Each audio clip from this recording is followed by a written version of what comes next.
was he, this being half human, half what? Appearing out of the nightmare darkness. Evil his face, evil his deeds.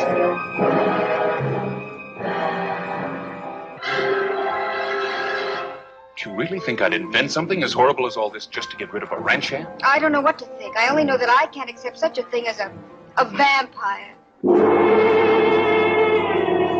His victims, the young and the beautiful, as well as the bold and the strong.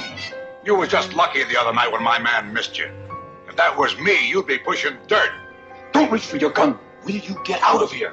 You call the time. Are they doomed, all who oppose him? Drake!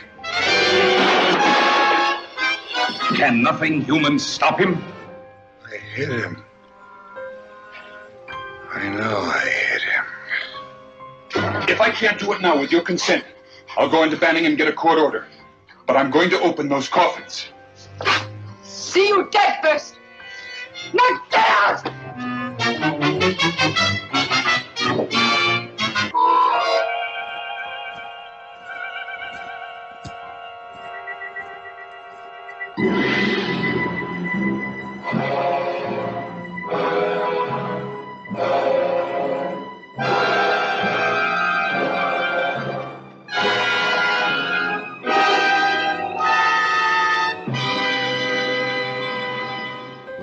Today's review is of a mashup of a vampire and a Western movie.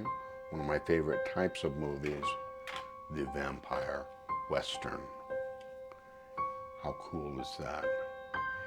And of course, this is a mashup that goes back to my favorite kind of movie from the 80s, like Near Dark. And even more than that, because I'm a lifelong resident of the southwest of the United States, I've always lived in either southern Colorado or northern New Mexico. This is a landscape that's really familiar to me.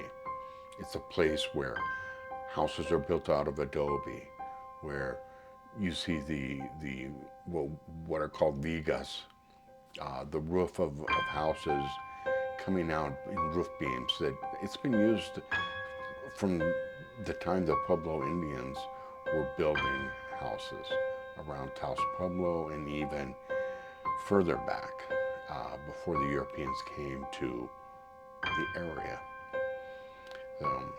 It starts off with a doctor and minister named Pastor Dan visiting the bedside of a woman who has been ill, and she may be dead. So we have these two kind of competing factions, science and religion. But the scientist, the doctor, gives the minister all the credit for the young woman getting better. I'm not sure how that happens or how that works. And as soon as they walk out of the room, then a second later, the young woman, we hear her scream and she's dead on the floor of her room. And the minister finds 2 holes in her neck. And then from there, the story continues on with the doctor going to town because a local cattle baron named Buffer is trying to take over his ranch, and he goes to get help from the sheriff. By the time the doctor gets back to his home, he's dead in his carriage, and there are 2 holes in his neck.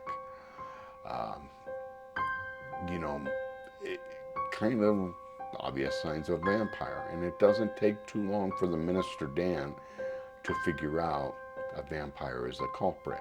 And the vampire is a gunman named Drake Roby. He comes to town, he's dressed all in black, and he's watching to see what's going on. We find out pretty soon that Drake is actually one of the original inhabitants of the original Hispanic inhabitants of the area, named Drago Robles. And he wants the girl and he wants his land back. And so in the end, Pastor Dan shoots Drake with a bullet tipped with a cross, and that kills him. This movie is interesting because it is definitely a mashup and a combination of two types of movies that Universal was well known for making. The classic horror film with shadows and fog and all these things that you suspect and expect from the Universal Studios horror films, along with the westerns they were making during the 50s as their bread and butter. I would say check this out. It's definitely a good film to lead into the later, more modern vampire westerns like Near Dark. Anyway, thanks for watching. Please like and subscribe to the channel. Have a great day. Thank you.